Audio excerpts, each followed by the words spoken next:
ओम श्री गणेशाय नमः। दोस्तों, आज के वीडियो में सुनेंगे फाल्गुन मास महात्म्य की आगे की कथा। इस अध्याय में जानेंगे ब्रह्मा जी द्वारा शिव तत्व का वर्णन।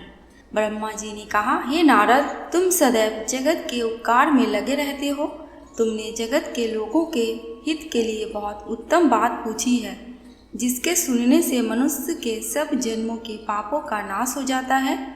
उस परम ब्रह्म शिव तत्व का वर्णन मैं तुम्हारे लिए कर रहा हूँ।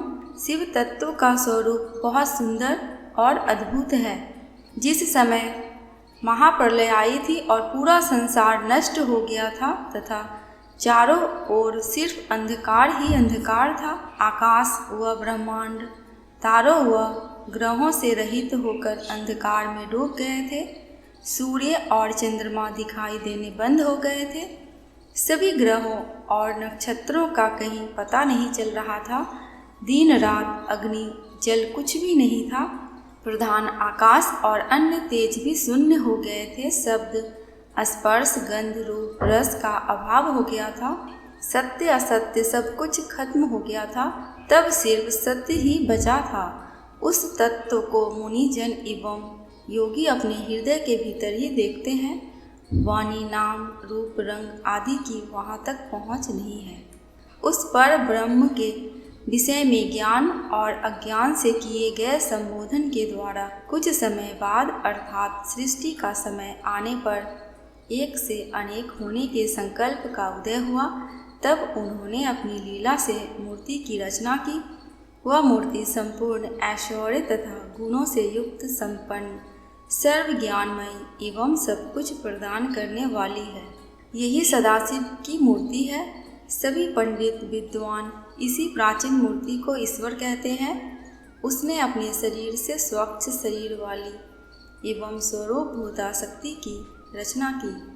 वही परम शक्ति प्रकृति गुणमयी और बुद्धित्व की जननी कहलाई। उसे शक्ति अंबिका, प्रकृति संपूर्ण लोकों की जननी, त्रिदेवों की माता, नित्या और मूल कारण भी कहते हैं। उसकी 8 भुजाओं एवं मुख की शोभा विचित्र है।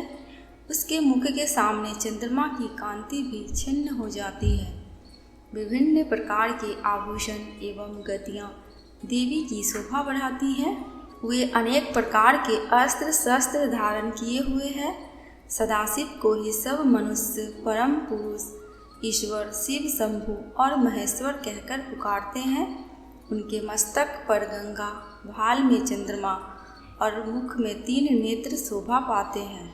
उनके 5 मुख हैं तथा 10 भुजाओं के स्वामी एवं त्रिशूलधारी है। वे अपने शरीर में भस्म लगाए हैं। उन्होंने शिवलोक नामक क्षेत्र का निर्माण किया है। यह परम पावन स्थान काशी नाम से जाना जाता है। यह परम मोक्षदायक स्थान है। इस क्षेत्र में परमानंद रूप शिव पार्वती सहित निवास करते हैं। शिव और शिवा ने प्रलय काल में भी उस स्थान को नहीं छोड़ा, इसलिए शिव जी ने इसका नाम आनंद वन रखा है।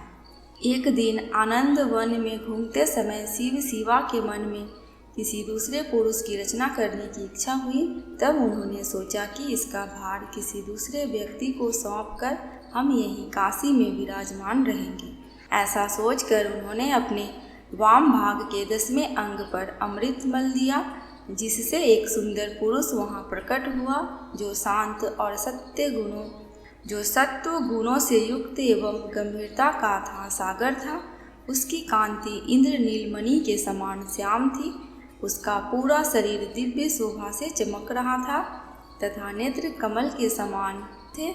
उसके हाथ जोड़कर भगवान शिव और शिवा को प्रणाम किया तथा प्रार्थना की कि मेरा नाम निश्चित कीजिए।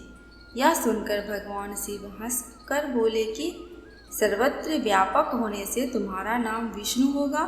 तुम भक्तों को सुख देने वाले होगे। तुम यहीं स्थिर रहकर तप करो, वहीं सभी कार्यों का साधन है। ऐसा कहकर शिव जी ने उन्हें ज्ञान प्रदान किया तथा वहाँ से अंतर्ध्यान हो गए। तब विष्णु जी ने 12 वर्ष तक वहाँ दिव्य तप किया। तपस्या के कारण उनके शरीर से अनेक जल धाराएं निकलने लगी। उस जल से सारा सूना आकाश व्याप्त हो गया। वह ब्रह्म रूप जल अपने स्पर्श मात्र से पापों का नाश करने वाला था। उस जल में भगवान विष्णु ने स्वयं शयन किया।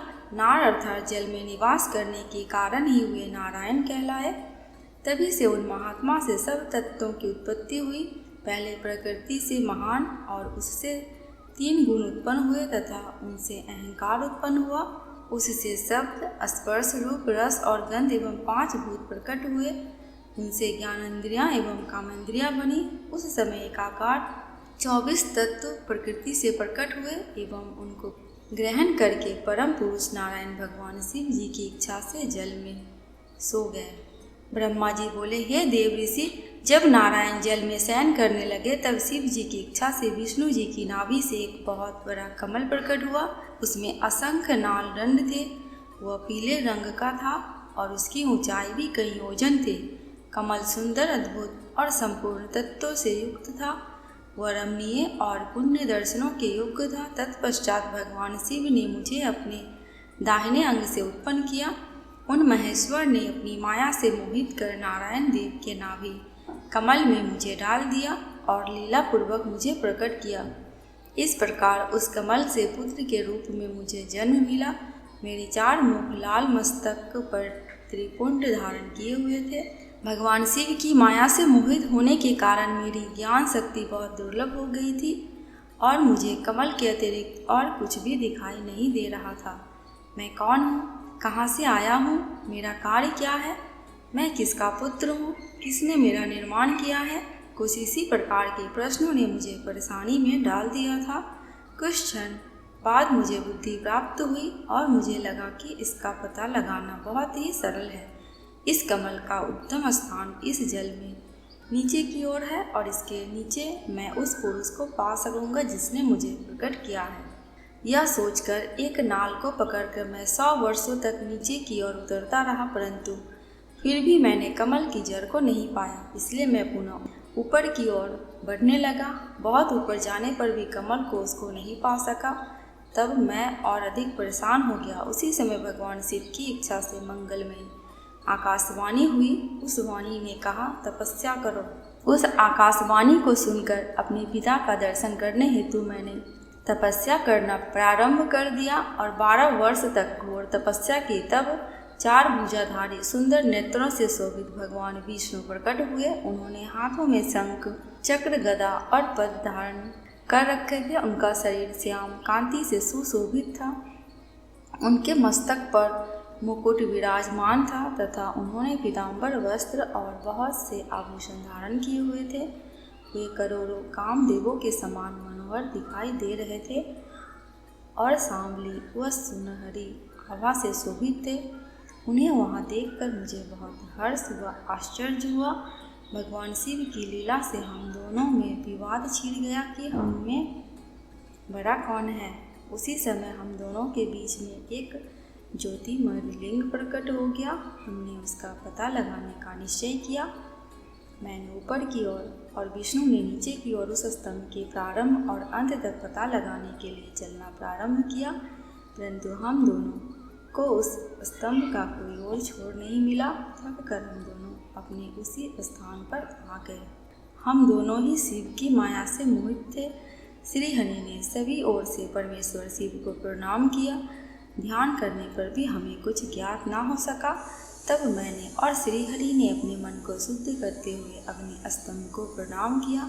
हम दोनों कहने लगे, महाप्रभु, हम आपके स्वरूप को नहीं जानते। आप जो भी हैं, हम आपको नमस्कार करते हैं। आप शीघ्र ही हमें अपने असली रूप में दर्शन दें। इस प्रकार हम दोनों अपने अहंकार को भूलकर भगवान शिव को नमस्कार करने लगे। ऐसा करते हुए 100 वर्ष बीत गए।